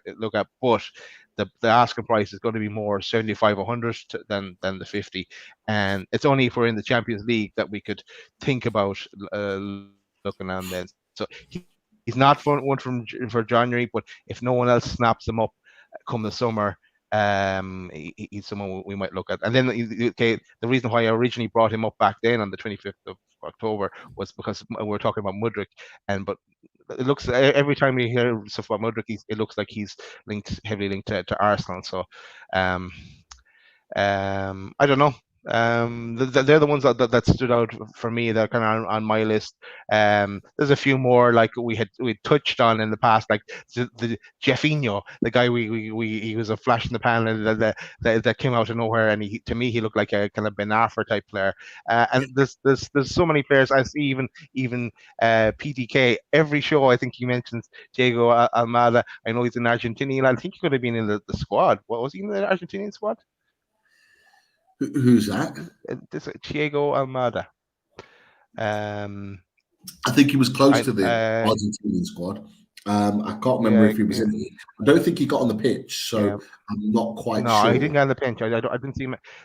And I've never really seen him play. I know from Football Manager I recognize his name, but I don't know an awful lot about him. But yeah, there's all these names. He's been in the Argentinian squad before, though. He's definitely been in the Argentinian squad before. Yeah. But I want to touch on Daz because if we ever sign this player, we need to come to Daz for this, because Daz mentioned Kvashilia really, really early on as a player that he was excited about. So Daz, you definitely hold the torch for this one. That if anything comes about, we're coming back to you for this. Because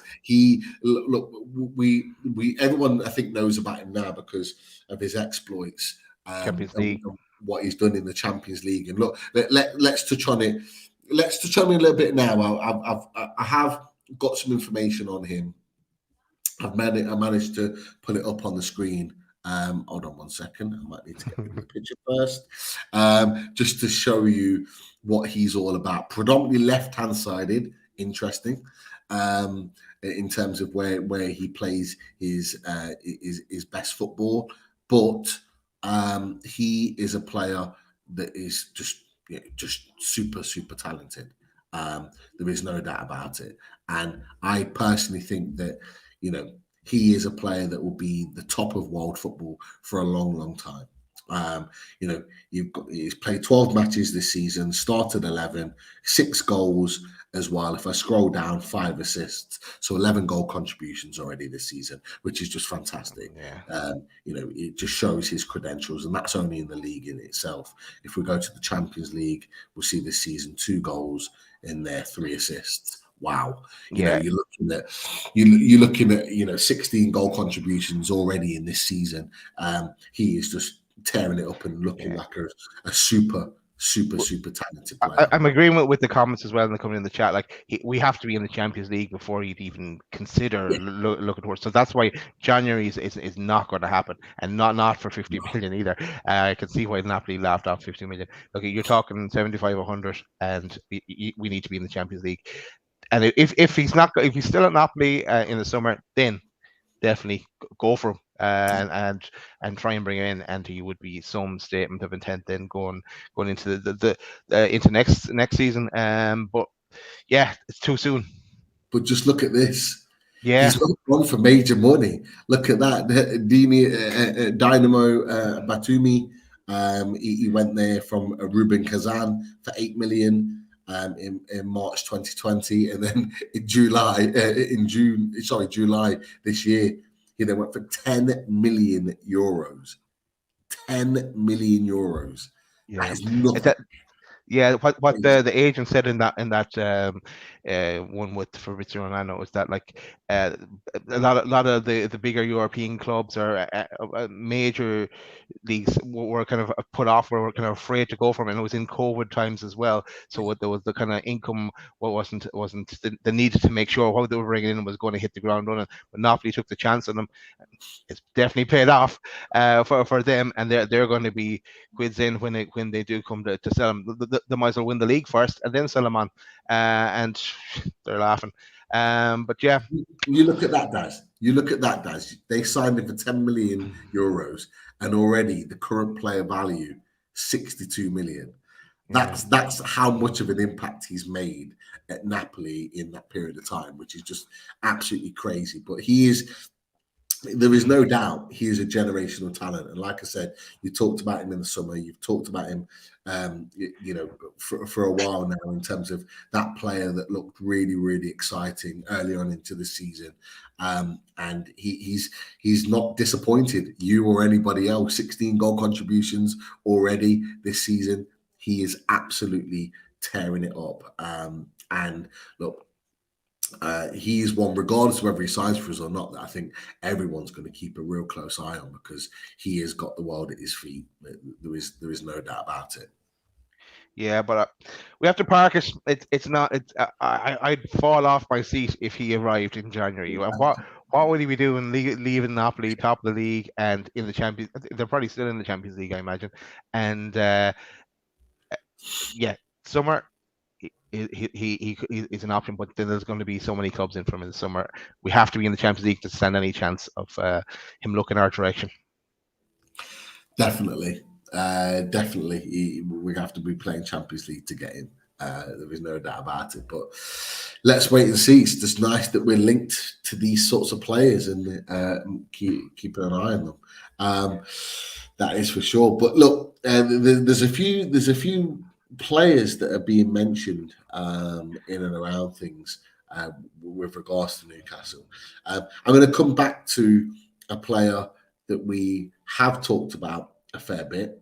I'm going to bring him up again, and it is this man, Maddison. We can't go in a show without not talking about. We can't go 5 minutes without talking about it.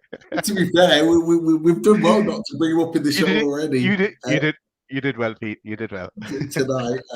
But look, yes, it is the Sun. Not ideal. That nobody necessarily believes the Sun in what they're saying. They have been right with some Newcastle stuff. They haven't before, but it says Newcastle set to be offered James Maddison transfer in January after failing in a 50 million summer pursuit.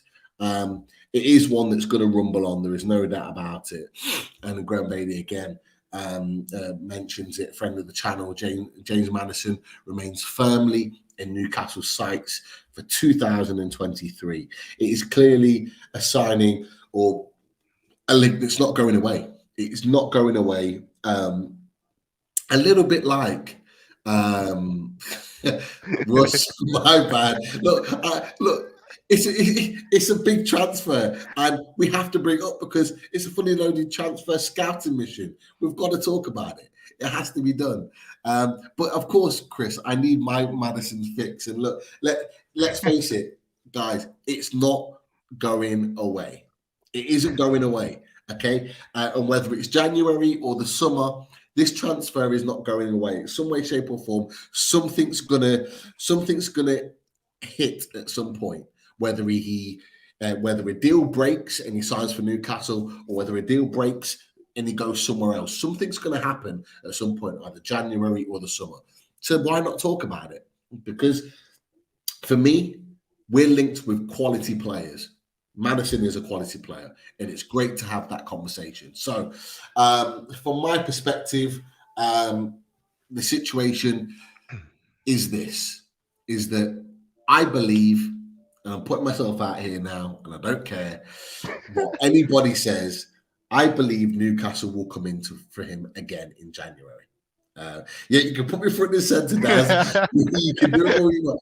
I believe Newcastle will come again for him in January at some point in some capacity. We might not see the yellow ticker in terms of Sky Sports News.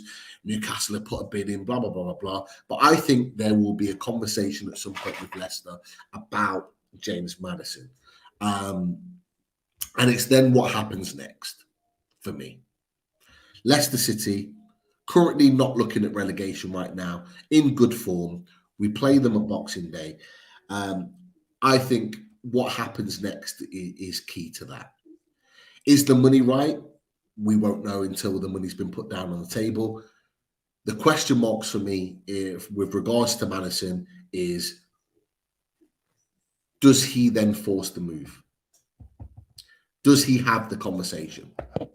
And I think if Newcastle come in for a third bid, which it will be in January, We had 2 rejected in the summer. If we come in with a 3rd bid, I think, in my opinion, James Maddison has a conversation with Leicester to say, I've not caused any problems for you. I've been respectful to you, done everything right. Unlike Tillemans, who angled for moves and caused problems and all the rest of it, he's been very, very respectful, James Maddison, to the club. But I would like to maybe move on.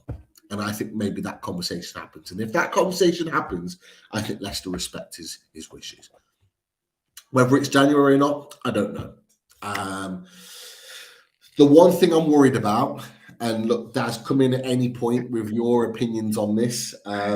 You know I can talk about this all day.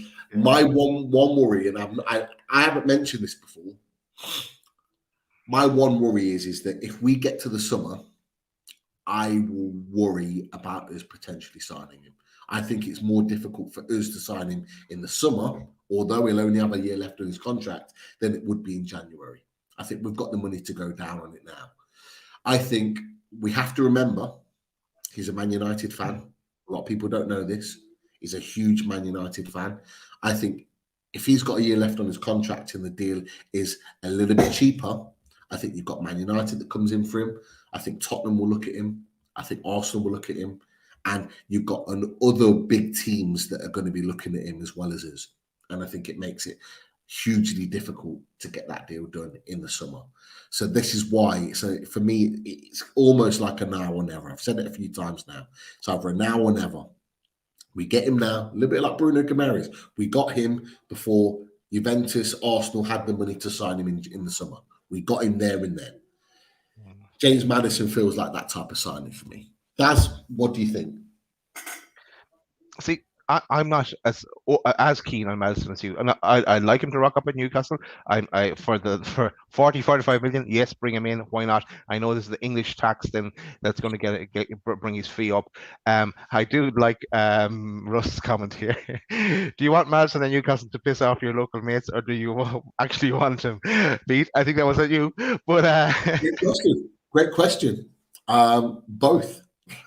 to be honest, both is because whenever we talk football, I'm out with my mates tomorrow.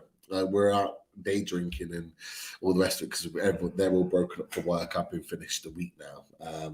I've been waiting for them to catch up, and whenever I bring the Maddison question up, it's Maddison.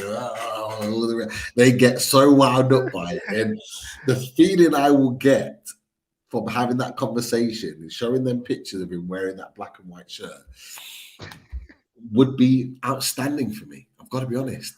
It would be the best ever. However, I do think that he evolves our team if he signs for us.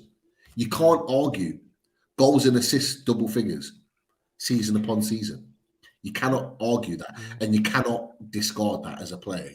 He's a supremely talented player. When he's on a run, and there was a period at the start of this season that he was flying as well. Look, he's a good option. I do like what Foxy says as well. When Maddison is a free agent in 10 years, Pete will find a way to include him in the transfer show, and I'm sure that's really the case. Maybe he's coming in as a manager or something. Then. But yeah, look. When it gets into the higher figures, though, I think I said the max I'd go is 50, 55 at a stretch. I wouldn't be going any higher, and I think that's the approach Newcastle were taking. They threw in the low ball bids. Well, definitely the first one, and they went a bit higher. They're not going to go crazy on it either. And as you said as well, it's that much 6 months further into his contract now as well. So maybe they'll go back with the same offers that they had previously. But once you get into the higher, like the 60, 65, 70. That's where I'm kind of out on Jason because I just have a thing then when is he like heading towards 27, and I know that's peak age for a midfielder, but that's why I'm saying when he goes into those crazy figures, I'm kind of going, if it happens, it happens. If it doesn't, it doesn't. But you're all in, all chips are in on Maddison, Pete. That's the difference between myself and you when it comes to Maddison. And I don't have local Leicester mates that I don't even actually. You're the only Leicester fan I know. But Leicester fan. What? Sorry, Leicester, living in Leicester. Sorry, I take it back. No, I was going to linked remove. to I was Leicester fans. pressing the remove button right there for a second. Jesus Christ! You heard it here first. No But chance. no, but yeah, the only I don't actually know a Leicester fan. That's I'm thinking now. I don't think I do. No, I don't. So yeah, for me, he has a limit where I would look at other alternatives then. For me. Yeah, I mean, he's 26, coming into his 26. prime years. For me, and we touched on this last night, myself, Mark, and Leicester Chris. I would pay 60 million for him. I think Leicester Chris says it'll be about a 60 million fee, and not necessarily 60 million up front or a straight fee. You know, it could be a rising to 60 million that gets the deal done. But I think I'd be willing to pay that sort of money. And I think if you're not just buying the player, it's the statement that it sends by signing a player of that nature. You think about what we did, record signing for Alexander Isak. Buying that sort of player told you that we're not messing around. Having 3 or 4 days before said that we weren't going to spend that sort of money, we went to put the money down and say, right, he's the guy that we want. If we did that to Maddison, I think being an English player, signing him from a team that is, you know, considered a rival at this point, maybe not for long, but a rival is Leicester, in around the same, looking at the same ballpark. They want Europe just as much as we do. I think that we would be sending a message to the Premier League by getting someone like that. So there's a number of reasons of why I would like Maddison. Yeah, no, I can see that logic as well. I just think that 15 million extra that Leicester will look for, I would use that somewhere else, and bring in 2 players for that kind of money that's been talked about. But and I think having the likes of Dan Ashford in there now, we're going to be picking up those gems, picking up the likes of KK there that we mentioned before. He's worth 100 million. Back when he's worth 10 million, we're going to be looking getting some gems like that's the guy that's mentioned here, Moses Caicedo. Like Dan Ashford is going to have a few up his sleeve that we no one has talked about. No one has even mentioned. Maybe not January, but in the summer, I think we're going to be getting it. Who is that player? And very few will know much about it. And the hopefully up and coming star. That's what I'm hoping for anyway. So what a player, by the way, Moise Caicedo. Unbelievable talent. He is a player that would be perfect in our number 6 position. Absolutely perfect. The problem is that Brighton are going to demand the world for him to be taken out of that team, and especially for Newcastle. You think Dan Ashworth negotiated that deal with David Weir, who took over his role at Brighton. Imagine them negotiating that deal. Going from Brighton to Newcastle. There is no way that Brighton are going to accept a cheap deal for someone like that. And to be fair, I don't think they spent huge amounts on him, but they're going to want at least, I think, 40 million for him. They're going to want more than Yves Bissouma. I think Yves Bissouma went to Tottenham for 30 million, if I'm right in thinking in the summer. 30, 40, but I can't remember. Yeah, around that. Barely even kicked a ball for them. For me, Moise Caicedo is better than him already. Like, he's better than him. And a lot of Brighton fans say the same. So the fact that they're just going to want more money from him. Yeah. It's and look at they're sitting on McAllister as well, you know. So they can cash out there too if they ever need it and make a tidy profit. So is anyone else you wanted to bring up, Pete, before, because there's still a few names I've starred that we haven't even got to in the chat, so you can go either direction. Interesting links, whether you believe the links that we put up on the screen or not, but there's been a number of different links to this particular player. Akram Connor again. I've put the person that tweeted it out. Whether you believe the links from that individual or not, it is another thing. But it isn't the only link that's come from an individual. There's been a few links there, and it's Memphis Depay. It says Newcastle preparing to make an offer, and this has been today actually, make an offer for Barcelona to sign Memphis Depay during the transfer window. Now, Memphis Depay is 30 years old. It's very, very clear that Barcelona want him off the wage bill. They don't want him at the club because he's on quite a lot of money. I think he's on the best part of £300,000 a week. To the point where I think it was last week there was talk that nobody even wants to pay the $2 million loan fee that it might take to get him out of the club for 6 months, just until the end of the season. It's a really strange situation, but I don't think he'll actually take a lot of money. If you wanted to sign him permanently, it wouldn't take a lot of transfer money to get him out of the club. But there's the question of wages there. Would he drop his wages to come to a team, to kind of move on his career? So it's an interesting link. Is he a quality player? He's a talented player. He's quality. He could play left, right, central, forward. He can play in so many different positions. What do you think, and what do people in the chat think about the potential of someone like Memphis Depay coming in to Newcastle? What are your thoughts on that, Daz? Yeah, so straight away when I heard his name be mentioned, I was like, yeah, he's a good player. But for me, I even remember back when the takeover, we thought the takeover was going through the first time, and we were heavily linked with Ronaldo and Bale. Who are we getting? Ronaldo and Bale. And they're obviously in a different league than Depay. But for me, he's 30 years old. He's on such a high wage. No, he'll disrupt some. I don't know what his attitude is like. Maybe he fit in perfectly, but I don't know. It doesn't seem like a good fit for me. So I wouldn't be looking to bring in someone like him into the squad now. If we were in a Champions League, 2 years in the Champions League, and we had players that are on that kind of wage already, maybe then you'd bring him in to boost the squad. But no, not where we are now. It's a no for me on him. There's a number of people on the chat that have not got two different opinions than you, Daz. One I put straight away. It was like Memphis Depay wages, and you're absolutely right. His wages are huge. Look, there's no doubt whatsoever.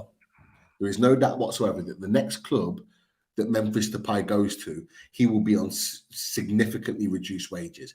There is no way that he can demand that sort of wage at 30 years old. At a club like Barcelona that are desperate to get rid of him, there is no way that he can go into his next club and demand any sort of similar wages. He'll have to at the very least, half his wages. So if he's on £300,000 a week, he'll have to go into at least 150, probably even less, which then brings us potentially into the ballpark of what we could potentially pay. Now, would he be able to drop to say 120? Would he drop that far? Who knows? It depends on his motivations at this point in time. The one thing I'll say is that he's 30 years old. Is that a player that Newcastle will be looking at? And I think I'm going to use one of the words Michael had here: appetite. Is that I don't. His hunger is not going to be like he's played in the Premier League already. He's played for Man United. He's played in Barca. He's we want players that want to bleed for the shirt like it and play for the badge. I don't think you get that from. I'm afraid. Maybe I'm giving him. It's just my own personal opinion on, but I don't think we get that out of him. So no for me. Nah, it's an interesting one. Very, very interesting, and we'll see how things progress with Memphis Depay.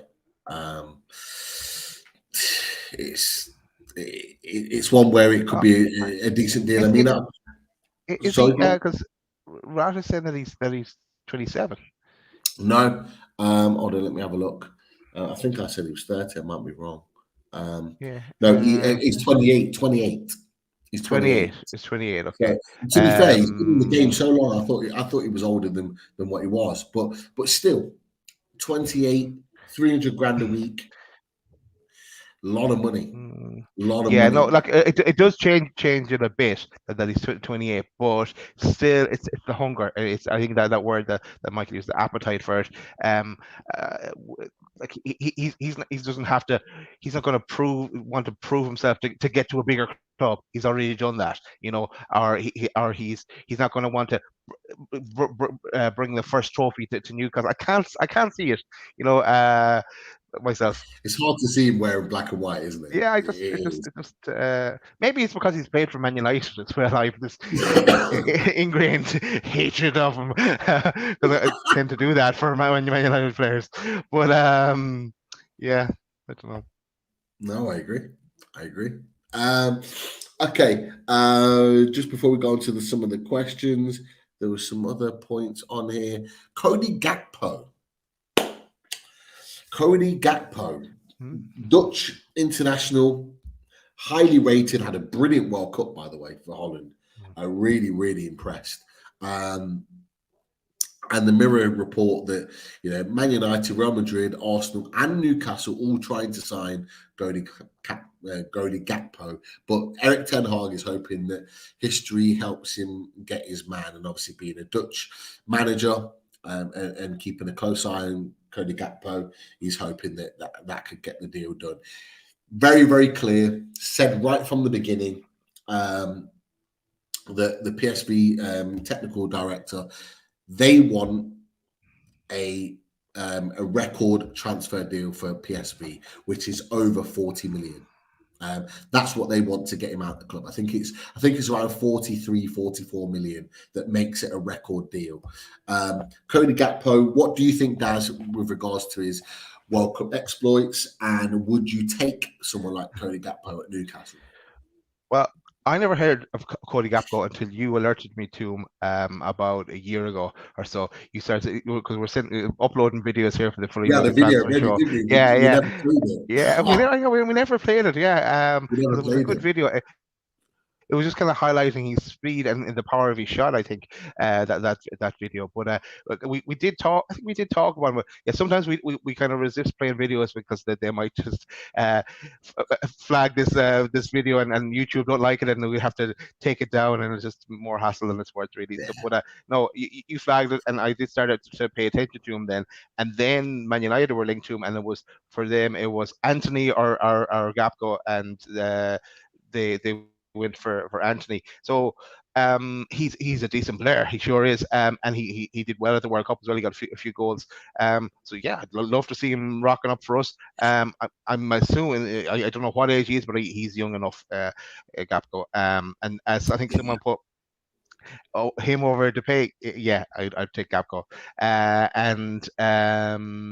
But yeah, I would definitely look at him, but I'll say there'll be a few clubs in for him, and that'll drive the price up. And as PSV said, they would everyone has a price. I think, isn't it Van Nistelrooy that is the kind of director of football or something there, and so he probably, if Man United were considering going back in, they'd probably have some kind of preference to deal with them. But why not look at him if we can get him?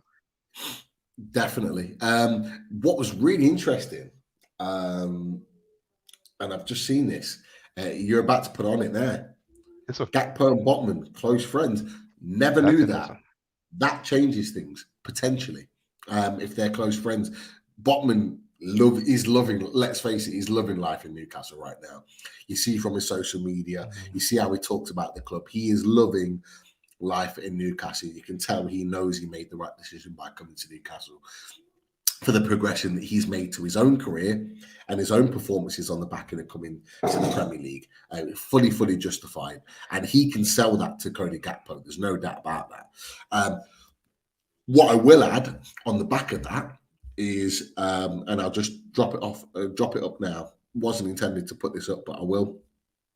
Yeah. Just because we had the conversation, is this. So Cody Gakpo, 23 years old. He plays predominantly on the left wing, which is interesting because that's Max's position. Does that tell us something if we sign him about where we're going in the future? But you look at his performances across the line there, standardly very, very good performances across the board. You know, when I'm talking about the Eredivisie, you know, let's look at this performance. He got a 10. Scored, so he didn't score but got 2 assists. A very, very good performance here with regards to playing for PSV. Very, very good. Predominantly on the left. Heat map was very strong. You don't see much defensively from him, but you see him in attacking areas. He loves to drive. If on the video that you would have maybe seen back in the summer or January, is that he gets the ball and he is very much like he's that new version winger on the left hand side, cuts in on his right, bang, he's got an absolute rocket of a right foot. And he knows how to put the ball in the net. He is supremely talented. And the key here, this season already, 9 goals, but interestingly, 12 assists. You've got 21 goal contributions from Cody Gakpo already. And that is the reason why Real Madrid, that is the reason why Manchester United, Arsenal, and Newcastle are looking at him, because he is a supremely talented player that not only is a very, very effective player on the pitch, but also he's got the stats to back it up. And that, for me, I mean, Daz is absolutely right. I brought Gakpo to the table. We only briefly talked about him in January and again in the summer, but he was a player that we knew about unloaded MAG NUFC as a player of supreme talent, and he's just proven that by the stuff that he's done at the World Cup and beyond. Pete, I'm just looking at Mike, a comment from Michael here as well, and he refers back to Mike, the Southampton fan that comes on away days. He's saying that he was saying that he nearly rocked up with Southampton at one stage, and then Man United got interested, and now Real Madrid are interested. It's a bit of a different trajectory there from Southampton to Real Madrid. I'm right in thinking, Daz. Southampton, I think, had a fee agreed with PSV, and he was scheduled to go to Southampton as a signing, but because Man United's interest came in, he declined it because he was waiting for Man United, because he saw that bigger team come in for him. He's ripe for a move now, though. After his World Cup performance, he's either going in January or the summer. Definitely, he's definitely 100%. On his way somewhere. 100%. Yeah, he's moving on. Like it's crazy. Like this is his World Cup stats. 3 goals here. From the World Cup. Expected goals. You look through his goal conversion, 60%, which is superb. Touches. Look for all of his quality in there. Accuracy in the half. You look at passes. Don't want to go through all the stuff, but he's dribbling 50%. Total duels 146. Ground duels 45. Aerial duels 50. He's a tall lad. By the way, you look at his stats at the top.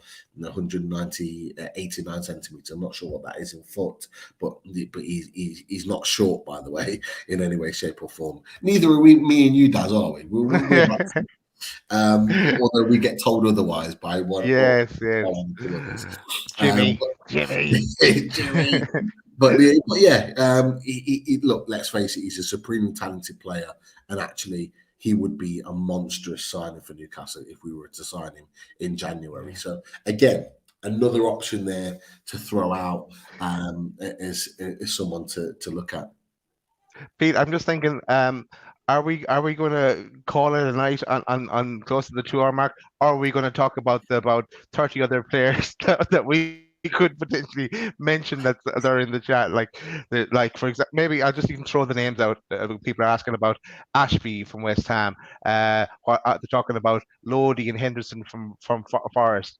Talking about Fernandez from the World Cup from Argentina, the World Cup from Benfica. So that someone has Talksport saying someone has an 88 million pound bid in. Yeah, nobody knows who it is. I'm not saying it's Newcastle, but apparently, yeah, there's 88 million, 100 million euro bid been rejected by Benfica. We don't know who from a club. But Benfica are holding out for, I think, his release clause, which is 120 million euros. So they're looking for another 20 million euros to get that deal done. So whoever it is not far off matching the valuation. We just don't know whether it's someone in Europe or whether it's someone in England. What they did confirm is that it isn't Liverpool, who were the highest reported team to look in for him. So who knows? Foxy's come up with three options there in centre back. We'll have to revisit these names again, Foxy. We'll remind us. Yeah, come back with all these names, guys, because they're fantastic players. All I'll mention is Badiashile is another left-sided centre back. So again, with Sven Botman, do we really need another left-sided centre back? Badiashile was an alternative to Sven Botman, and I have to say, I do believe that if Badiashile hadn't been injured in January, I do think we would have probably signed him. Now, would it have been the right move? Probably not, because Botman is Botman, and he's been absolutely outstanding. But we were very close to signing Badiashile, and because he had an injury through January into February, a bad hamstring injury, that scuppered the deal. But I don't think we go back for him now. I'm just going to fly through the names. During Timber was mentioned as well. Joe Felix was mentioned. We didn't even get on to that, and he was talked about linked to us. Shane throws out the guy Shutter, who plays for Stoke, who was playing in the World Cup. We've got Diaby's mentioned by a few people as well. Of course, Dominic Sabalinski. I know this guy, but I haven't heard his name mentioned in the last while. Walker Peters, someone we both like, Pete. Nouri, someone that Sean Casey mentioned as well. Harvey Barnes is mentioned as well as another option when we talk about Leicester. If you're looking at Madison for 60 million, they are not gonna let Harvey Barnes let him go for anything other than the same. That's the only problem with Harvey Barnes, is because he's a player that came through their academy. I've met him a couple of times. Really, really nice, down-to-earth guy. But the problem with Harvey Barnes is his contract is a lot more extended than James Maddison. And the problem is that he's exactly the type of player you want, but they're not going to let him go for anything other than 50, 60 million. There's no way. No way. So if we ever sign Harvey Barnes, you can get him on the show. I like that piece. I've spoken to him a couple of times. Him and Hamza Chowdhury, actually, just whenever you go out to eat, or whether it's a restaurant, whether it's Turtle Bay or Nando's or whatever, those players, because those restaurants are not too far from where they train, you just bump into them and you just speak to them. And I know Hamza Chowdhury just through not knowing him as if we're mates, but like one of the players that he went through the academy with was actually a young lad that came through our school, the school that I work at. So I know him through that. So we had a chat there, and they were having a meal together and all the rest of it. So I managed to speak to Harvey Barnes, but this is before he made it big at Leicester. I think he just had his first appearance in the first team. This is before he became an England player and big at this point. But yeah, I spoke to him a couple of times. Really, really nice guy though. So really top guy, down to earth professional that works hard. But again, you're looking at 40, 50, 60 million to get him. Cool. Ashley mentions, and I haven't this one linked to Newcastle.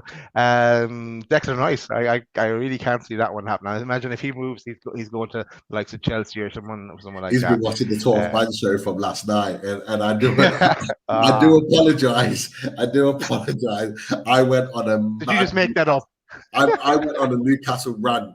I don't rant very often, but I went for the Man United lot. I went for the Chelsea lot. I went for I went for Lawless last night. I went for the lot of them because they were trying to wind me up. Now I'd had one or two few many brandies, I've got to be honest, and it was all fun and games. But I went for them, and I was saying Man United are shit. Botman's better than all their centre backs. I was going in. So if you haven't watched the 12th Man, there's a little section where I was going in on all of them because I just didn't care. But yeah, I managed to sober up and realised that I was right. And then if we turn our attention away from transfers for a second, Carl is highlighting, the draw is on tonight, the draw for the quarterfinal of the League Cup. And Carl has already booked his hotel, and he's booked a while now. I know other people are talking about booking hotels for the final in Wembley when we get there. Let's as Bobby says, let's hope we get a favourable draw in that. So that's I think probably where we leave it, Pete. We're just on the 2-hour mark. We'll oh, cheers, John. Top man, Thank John. you very much. Thank you for your super sticker. Really appreciate it. And if anyone else wants to contribute to the channel, super stickers in any way, shape, or form, it all helps to the channel and building and growing. So massively appreciate it. But thank you, John Elliott, for that. And if you're not subscribed, John Elliott, please do. Thank you for all your support. And maybe before I go to the sponsor, I'm going to tell people our next show on Loaded is on Christmas Day. I'm writing that, Pete. There's not one before that. No. I think I am. Yeah, it's on Christmas Day, but it's not. You can't see it advertised yet because it's not up there. It's something we've pre-recorded, but it's going out on Christmas Day. So keep your eye on that. May appear on tomorrow. We'll see. But you won't be able to see it until then. And then we're back with the reaction show. I think we're at the moment we've that penciled in for the 27th. It's the day after the game. And then we're back on again with the away days for Leeds and the reaction show for Leeds and Fully Loaded Transfer Show really kicks into gear. And I know Pete has a whole lot of guests lined up for that. And so it's going to come thick and fast, the show. So keep an eye out for that. Maybe I just a quick shout out to the sponsors, and I'll flick over to the other tab where I know they're there. Yeah, so shout out to Simon from shybarns.com. Has it appeared? Yeah, there it is. I didn't see it. And you know what's available from Simon. He's all the Shybarns range. Go check out the latest there on the website. Also, you'll find the Loaded range where there's t-shirts, hats, hoodies, and loads of different versions of hats. So go check that out. And for the latest, I won't even click it on the pictures. Shout out to Pins and Prints and the range available from Pins and Prints. Again, go check out the latest on their site. And a shout out to Machine House Market, Machine House, and the range of t-shirts and hoodies that are available from Marty there. And if you're not getting your order in for Christmas, go check it out in January. And I'm sure there'll be offers and stuff on all these sites really. So then also a shout out to the Jolly Rise and the t-shirts that Dean has available there. Go check it out. And Russ, the man that gave away the TV and the speakers, Russ from the Radiator Shed, and he was in the chat. Our new Mond as well. We gave we were back in jail, Pete. But Russ is from the Radiator Shed and from the Install Works, and of course we said Carl, Stephen, and there was another as winner of the speaker as well, and that's all been sorted out now. I think time for Christmas. And just go check out all your heating needs via Russ. And as you have seen before, our name is on his van as well. There it is. There's our name, the side of the van and the back of the van. Hey, we're going places. But that is it for the sponsors and the shows coming up. We must say Happy Christmas to everyone as well. Watching on Christmas Day, we'd say the same similar thing. I know we will because we did it already. But and on behalf of Martin, Chris, and Richie, have a great Christmas, and you'll see us very soon. So don't worry about that. But great show, Pete. And thanks everyone for being in the chat and giving us the suggestions. And I'm sure when Eddie Howe and Dan Ashford watch this back, they know where to go. We give them about 3 or 4 options in each position, Pete. So loads of homework. Definitely. So I think everyone's done their homework tonight. Me and you have done our scouting missions. I think everyone in the chat have done their scouting missions because so many names thrown out, so many names discussed. But as of next week and beyond into January, we're going to get those in the know that are going to be talking about transfers in general. You know, we've got a guest ready for next week. We're going to have, after that, Jordan and Lee are going to be back with their expert opinions from all things Newcastle and French football related. And then we're going to have a lot of special guests in between that over the month of January. So those that know that are going to be in with us and joining the chat. So stay tuned. For the Loaded Transfer Show is back. And always, we never, ever disappoint. Great to have you on tonight. See you later, everyone. How'd you like that? How you like